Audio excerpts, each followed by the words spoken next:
दोस्तों, मैं हूं विशाल आजम। हम हाजिर हैं दुनिया की 10 बड़ी और अहम खबरों के साथ। यूक्रेन की राजधानी कीव पर बड़ा रशियन अटैक। रूस ने कीव पर बैलिस्टिक मिसाइल से हमला किया है, जिसमें कम से कम 3 लोगों की मौत और 20 लोग घायल हुए हैं। कई रेजिडेंशियल बिल्डिंग्स, वेयर हाउसेज और एक बच्चों के हॉस्पिटल को भी नुकसान पहुंचा है। यूक्रेन में पीस टॉक्स की कोशिशों के बावजूद फाइटिंग अभी जारी है। रशिया में पेट्रोल की शॉर्टेज बढ़ी।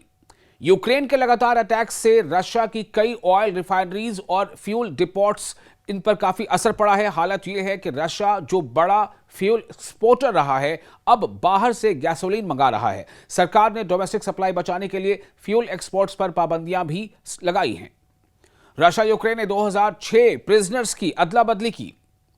रशिया यानी रूस और यूक्रेन ने 103 युद्धबंदियों को एक दूसरे के हवाले किया है। ये दोनों देशों के बीच जारी जंग के बीच एक रेयर ह्यूमैनिटेरियन कोऑपरेशन है। अगस्त के आखिर में एक और प्रिजनर एक्सचेंज की उम्मीद जताई गई है। गजा में इसराइल एयर स्ट्राइक, 9 पैलेस्टीनियंस की मौत। गजा में एक पुलिस स्टेशन पर इजरायली एयर स्ट्राइक में यानी कि हवाई हमले में 9 फिलिस्तीनियों की मौत हो गई है और 15 लोग घायल हुए हैं। इजरायली मिलिट्री का कहना है कि स्ट्राइक में हमास के एक मिलिटेंट को निशाना बनाया गया था। इस बीच गजा में सीज फायर और पीस एफर्ट्स अभी भी मुश्किल दौर में है। इसराइल ने हिंद रजब केस में क्रिमिनल प्रोब शुरू की। इस्राएली मिलिट्री ने पहली बार माना है कि 2024 में उसके सोल्जर्स ने 5 साल की फिलिस्तीनी बच्ची हिंद रजब और उसके अहले खाना को ले जा रही कार पर गोलियां चलाई थी। अब इस मामले में और 2025 में मारे गए 15 फिलिस्तीनी पैरामेडिक्स के मामले में क्रिमिनल इन्वेस्टिगेशन होगी। इस फैसले पर ह्यूमन राइट्स ग्रुप्स ने कहा है कि अकाउंटेबिलिटी अब बेहद जरूरी है। यूएस ईरान टेंशन से ऑयल प्राइसेस फिर ऊपर। मिडिल ईस्ट में यूएस ईरान कॉन्फ्लिक्ट और स्ट्रेट ऑफ हॉर्मुज के हालात को लेकर ऑयल मार्केट में चिंता बनी हुई है। ब्रेंट क्रूड करीब 91.87 डॉलर पर बैरल तक पहुंच गया है और लगातार चौथे सेशन में बढ़ा है। हॉर्मुज से शिपिंग नॉर्मल होगी या नहीं, इस पर यूएस और ईरान के दावे अलग अलग हैं। चाइना के फॉरेन मिनिस्टर साउथ कोरिया में।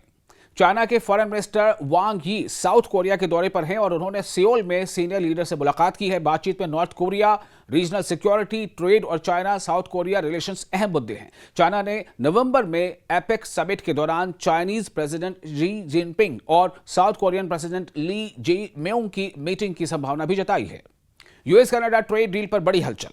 डोनाल्ड ट्रंप ने कनाडा पर लगने वाली नई टैरिफ्स को फिलहाल 3 दिनों के लिए रोक दिया है, क्योंकि दोनों देशों के बीच ट्रेड डील पर बातचीत आगे बढ़ रही है।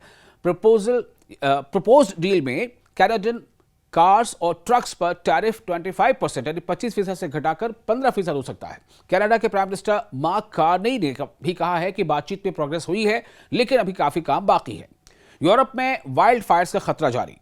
फ्रांस, स्पेन, ग्रीस और दूसरे यूरोपियन देशों में इस समर जबरदस्त जंगल की आग से लोग काफी प्रभावित हुए हैं। बेल्जियम में भी एक बड़ी वाइल्ड फायर ने करीब 3000 हेक्टेयर जमीन को जला दिया है। हालांकि बारिश से आग पर काबू पाने में मदद मिली है। एक्सपर्ट्स के मुताबिक हीट और ड्राउट ने फायर्स के लिए कंडीशंस और डेंजरस बना दी हैं।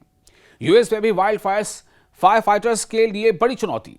अमेरिका में इस साल वाइल्ड फायर्स यानी जंगल की आग इतने सीवियर रहे हैं कि फायर फाइटर्स के डेंजरस एंट्रैम्पमेंट इंसिडेंट्स 2 दशक के सबसे ऊंचे लेवल पर पहुंच गए हैं। इन घटनाओं में 6 फायर फाइटर्स की मौत भी हुई है। ऑफिशियल्स के सामने अब सवाल है कि बढ़ती गर्मी और जंगल की आग से निपटने के लिए इमरजेंसी रिस्पांस को कैसे मजबूत किया जाए।